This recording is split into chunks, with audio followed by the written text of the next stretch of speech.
এই যে 16 নাম আর 32 অক্ষর মহাপ্রভু যে আমাদের দিয়ে গেলেন একটা মন্ত্র, হরে কৃষ্ণ কৃষ্ণ কৃষ্ণ হরে হরে, হরে রাম রাম রাম হরে হরে।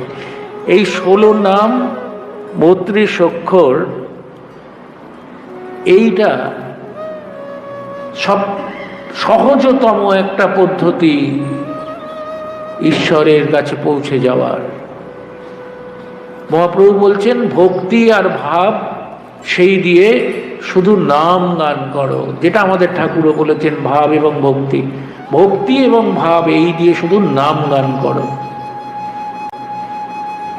যে জন্য আমাদের বাংলায়, বাংলা গানে জনপ্রিয়তম কীর্তন হচ্ছে এই নাম কীর্তন। কেন জনপ্রিয়? না, এই নাম কীর্তনকে মহাপ্রভু একটি মন্ত্র হিসেবে আমাদের কাছে দিয়ে গেছেন, যে মন্ত্র উচ্চারণ করলে আমরা ভক্তি এবং ভাবের মাধ্যমে প্রভুর কাছে পৌঁছতে পারব। সেই কারণে এই নাম সংকীর্তন হচ্ছে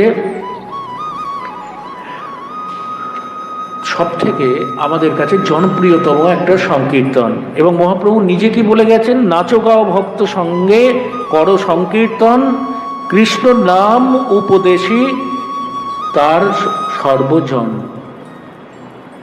সবাই মিলে তোমরা নাচো আর গাও, ওই কৃষ্ণ নাম করো। মহাপ্রভুর কথা হচ্ছে এইটা। এবং এই কীর্তন এটা জানে, এই কীর্তনের যে উৎপত্তি, যেটা কীর্তন মানে গুণকীর্তন করা, আমাদের বাংলায় কৃত ধাতু থেকে এই কীর্তনের উৎপত্তি। কৃত মানে হচ্ছে কীর্তন, কীর্তন মানে হচ্ছে মানুষের এই ঈশ্বরের গুণকীর্তন করা। এবং এই গুণকীর্তন যে পদ্ধতি মহাপ্রভু আমাদেরকে দিয়ে গেলেন, এই 16 নাম এবং 32 অক্ষরের যে মন্ত্রটি আমাদের দিয়ে গেলেন মহাপ্রভু, সেই মন্ত্রটি কিন্তু আমাদের সারা জীবন মনে রাখতে হবে। আমরা নাম, ওই যে আমার একটা গান আছে, নাম করো নাম করো ভাই রে, রামকৃষ্ণ নাম ছাড়া আর গতি নাই রে। ইষ্ট যে আছেন, যিনি আছেন আমাদের, সেই ইষ্টের নাম হচ্ছে মধুর নাম, আমাদের সব সময় করতে হবে। এটাই হচ্ছে আমাদের লক্ষ্য। সে কৃষ্ণ নামই করো, সে রামকৃষ্ণ নামই করো, সেটাই করো। তো সম মানে হচ্ছে সমবেতভাবে, এবং কীর্তন মানে হচ্ছে ঈশ্বরের গুণকীর্তন।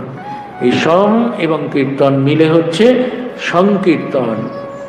আর তার আগে নাম যোগ করলে কি হচ্ছে? কার নাম? আমার ইষ্টের নাম।